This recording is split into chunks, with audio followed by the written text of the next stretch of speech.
Hi everyone, मैं हूं शेख जबी और मेरे इस चैनल में आप सभी का स्वागत करता हूं। इस वीडियो में हम लोग बात करने वाले हैं डार्लिंग प्रभास।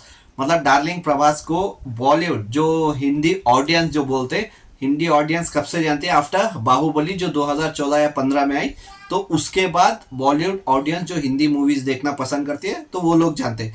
लेकिन जैसे मैं बैंगलोर में ही पैदा हुआ, बैंगलोर में ही बड़ा हूँ, तो हम लोग साउथ इंडियन मूवी पहले देखते हैं, फिर बॉलीवुड मूवी देखते हैं। ये तो सच्ची बात बोल रहा हूँ, क्योंकि हम लोग कन्नड़ा हो, तमिल हो, तेलुगु हो, तो ज़्यादातर यही देखते हैं। मलयालम भी थोड़ा कम देखते हैं, लेकिन डेफिनेटली ये तीनों लैंग्वेज की मूवीज़ बहुत देखते हैं। बैंगलोर में आप देखे होगा तो हर लैंग्वेज की मूवी यहाँ पे चलती है, लेकिन कन्नड़ा, तमिल और तेलुगु मूवीज़ बहुत जी भर के यहाँ पे देखते हैं। तो हम लोग प्रभास को पहले से जानते हैं, सिर्फ मेरी नहीं बात कर रहा हूँ, चाहे वो साउथ इंडिया में कोई भी हो तो वो डेफिनेटली जानता ही होगा। पहले मैं ये बता दूं, शायद आप लोगों को ये नहीं पता होगा प्रभास का पूरा नाम क्या है। प्रभास का पूरा नाम शायद कोई ले पाए, मेरे को भी याद नहीं है, तो सिर्फ देख के ही मैं भी बोल रहा हूँ, मेरे को याद भी नहीं रहेगा, इतना लंबा नाम है। तो प्रभास का पूरा नाम मैं पहले आपको बता देता हूँ। उपलापत्ति वेंकटा सूर्य नारायण प्रभास राजू। ठीक है, याद रख लो, अगर आपको याद नहीं हो तो उपलापट्टी वेंकटा सूर्य नारायण प्रभास राजू, ये नाम है प्रभास का।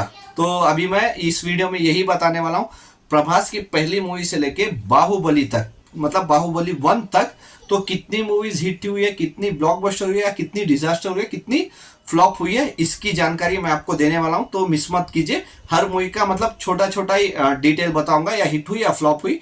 कुछ लंबी वीडियो नहीं बनने वाली, शॉर्ट वीडियो में बता के खत्म कर दूंगा। तो इसी के साथ साथ ये वीडियो स्टार्ट करते हैं। प्रभास की पहली मूवी कौन सी थी, क्या हुआ था उसका रिजल्ट, यहां से मैं शुरू कर देता हूं। कब आई थी, क्या आई थी, सिर्फ नाम बताऊंगा, ईयर बताऊंगा, हिट फ्लॉप जाता रहूंगा अगली मूवी के पास।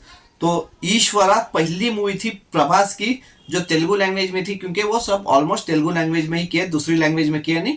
वो तो बाहुबली के बाद उन्होंने हिंदी में करना शुरू किए। तो ईश्वरा पहली मूवी थी जो 2002 में आई थी, और ये मूवी एवरेज रही थी प्रभास की। और इस मूवी में प्रभास के साथ साथ श्री विजय कुमार और रेवती ने काम किया था, जो एवरेज रही थी, हिट नहीं हुई थी। लेकिन उसके बाद जो मूवी आई वो थी 2003 में राघवेंद्र। तो राघवेंद्र जब मूवी आई 2003 में, तो तब भी उतने बड़े स्टार थे नहीं प्रभास, तो वो मूवी भी उतना कुछ खास कर नहीं पाई, और ये मूवी भी फ्लॉप रही। और इसमें इनके साथ थे, प्रभास के साथ थे श्वेता अग्रवाल थे, लेकिन ये मूवी भी फ्लॉप गई 2003 की। लेकिन प्रभास का लक तब चमका जब 2004 में वर्षम मूवी आई, जो ब्लॉकबस्टर साबित हुई थी, इंडस्ट्री ब्लॉकबस्टर साबित हुई थी। और ये मूवी के मेन थे प्रभास तो थे ही, साथ में त्रिशा जो सीनियर एक्टर जिनको मैं बोलता हूं, तो इन्होंने प्रभास के साथ जब काम किया था 2004 में वर्षम में। और उसके साथ साथ इसमें नेगेटिव रोल में थे गोपी चंद। अगर आप गोपी चंद को नहीं जानते तो मैं बता दूं, जो अभी हीरो का रोल कर रहे हैं तेलुगु इंडस्ट्री में, तो वही गोपी चंद पहले नेगेटिव रोल करते थे। तो आप इनको जानते होंगे डेफिनेटली, चाहे तो आप देख सकते हैं। 2004 में ये ब्लॉकबस्टर साबित हुई, यहाँ से थोड़ा बहुत उनका कैरियर चेंज हुआ था।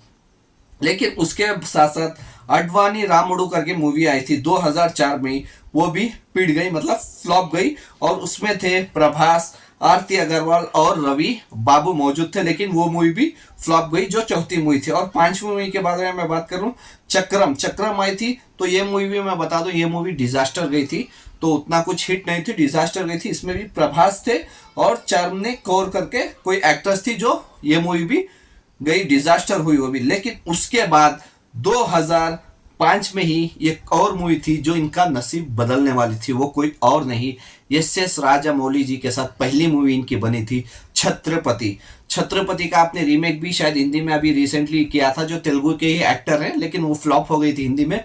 लेकिन छत्रपति मूवी एस राजामौली की पहली मूवी जो प्रभास के साथ कर रहे थे, तो वो मूवी आई जो सुपर हिट साबित हुई। और उसमें साथ साथ एस राजमौली तो डायरेक्टर थे ही, और प्रभास थे, भानुप्रिया और श्रेया सारन जो अभी RRR में भी मौजूद थी, तो वो भी इसमें मेन लीड रोल पे थे। और पर्सनली मेरे को बहुत अच्छी मूवी लगी थी, बहुत अच्छी चली थी ये। मैं कितनी बार ये टीवी में मतलब देख चुका हूँ, सीडी भी पर्सनल मेरे घर पे थी तब। और उसके साथ साथ सातवीं मूवी मतलब 7th मूवी आई इनकी पूर्णमी आके एकदम बोल रहा हूँ डिजास्टर साबित हुई, जो कुछ भी कर नहीं पाई। और इसमें मौजूद थी प्रभास और उसके साथ साथ त्रिशा त्रिशा भी मौजूद थे। मेन इसके डायरेक्टर थे प्रभुदेवा, जो डांस मास्टर हैं, तो डायरेक्शन भी करते हैं, आप लोग जानते होंगे, सलमान खान को भी लेके बहुत सारी मूवीज बना चुके हैं। तो वो इस मूवी के डायरेक्टर थे और ये डिजास्टर साबित हुई। और उसके साथ साथ जोगी मूवी आई थी, ये कन्नड़ा में जोगी मूवी आई थी, जो डॉक्टर शिवराज कुमार की थी, उससे थोड़ी बहुत रिलेटेड मूवी थी, लेकिन ये मूवी भी फ्लॉप हुई, जो 2007 में आई थी। इसमें प्रभास के साथ साथ नयनतारा भी मौजूद थी। नयनतारा के साथ इन्होंने काम किया था, जो जेलर मूवी में शाहरुख खान के साथ थे नयनतारा, तो उनके साथ, लेकिन ये मूवी भी फ्लॉप गई। उसके बाद आई मुन्ना। तो मुन्ना मूवी एक एवरेज मूवी थी, उतनी खास मेरे को भी अच्छी नहीं लगी थी, लेकिन एंजॉय कर सकते थे मूवी। मुन्ना मूवी में प्रभास तो थे, प्रभास के साथ साथ इलाइना डिक्रूज, जो बॉलीवुड में भी बहुत सारी मूवीज में काम कर चुकी हैं, और इसके साथ साथ नेगेटिव रोल में इसमें प्रकाश राज थे। ये 2007 की थी और ये भी फ्लॉप ही गई थी। और उसके साथ साथ आई 2008 में जो बुज्जी Gowda made in China Chennai जो मूवी आई थी, तो ये भी बिलो एवरेज ही गई थी, तो उतना कुछ खास नहीं कर पाई। इसमें प्रभास, त्रिशा और मोहन बाबू मौजूद थे, ये भी बिलो एवरेज गई। उसके बाद आई 11th मूवी, जो प्रभास की 11th मूवी थी, और ये किसी और का नहीं, जो बिग मैन जो बोलते हैं बॉलीवुड में, अमिताभ बच्चन। तो अमिताभ बच्चन सर की जो डॉन मूवी है, तो उसका रीमेक था, ये ऑलमोस्ट वैसा ही बना था, जो जिसका नाम था बिल्ला। तो ये पर्सनली मूवी मेरे को बहुत अच्छी लगी थी, वो इसलिए क्योंकि इसमें प्रभास की एक्टिंग और स्पेशली एक गाना जो है इसमें, वो थिएटर पे देखने मजा ही कुछ और था। माय नेम इज बिल्ला, बी फॉर बिल्ला।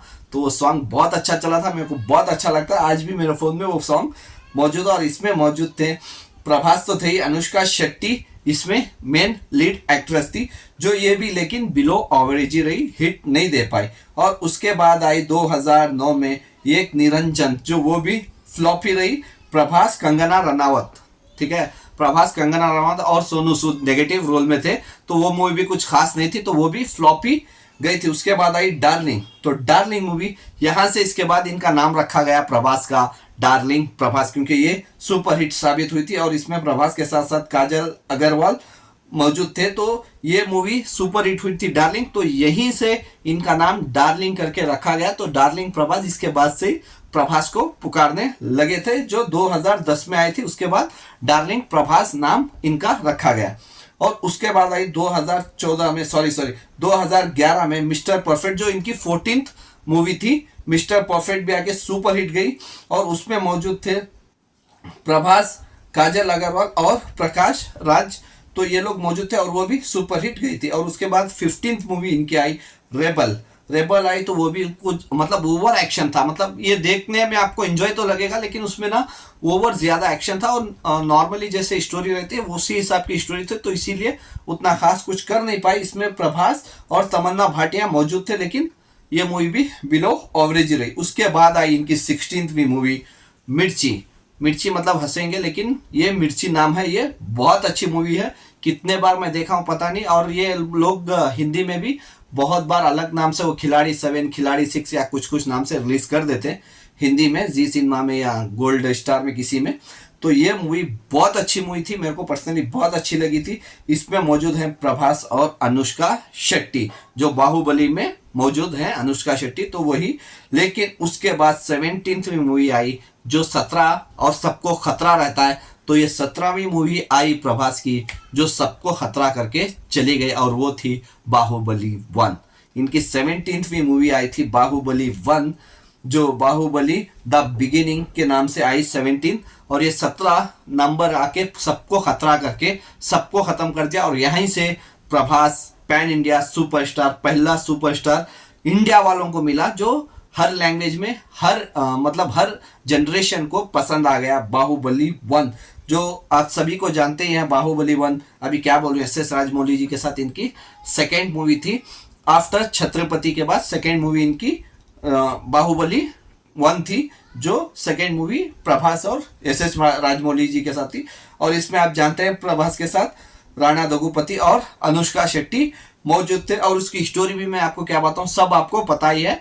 और उसके साथ साथ बाहुबली 1 के बाद बाहुबली 2 आई हो, या उसके बाद साहू आई हो, राधे श्याम आई हो, आदि पुरुष आई हो, या फिर सालार, या फिर अब कल्कि 2898, तो ये आफ्टर बाहुबली तो सब लोग प्रभास को जान चुके हैं, तो इसीलिए मैं सिर्फ बाहुबली तक की बता रहा हूँ। तो बाहुबली के बाद सबके बारे में, प्रभास के बारे में पता है, तो कुछ बता नहीं सकता नया, लेकिन उनका नाम डेफिनेटली याद रख लो, इतना बड़ा नाम है ना, तो भूल ही जाएंगे डेफिनेटली कोई भी हो। लेकिन एक और मेरी वीडियो है इसमें जो प्रभास की अपकमिंग 3 मूवीज है, तो तीनों मूवीज की अपडेट भी मैं दे चुका हूँ, चाहे तो आप जाके देख सकते हैं। ये आपको कैसा लगा, या इस मूवी में कौन सी मूवी आपको पसंद है, तो वो देखिए। और दूसरी बात सबसे ज्यादा इंपॉर्टेंट यही है कि बाहुबली जब आई थी तो प्रभास को कोई नहीं जानता था साउथ में छोड़ के, नॉर्थ इंडिया में, मतलब हिंदी ऑडियंस उतना खास कुछ प्रभास को जानती नहीं थी। लेकिन वो मूवी जब आई तो हिंदी वर्जन में 100 करोड़ का प्लस बिजनेस करके गई।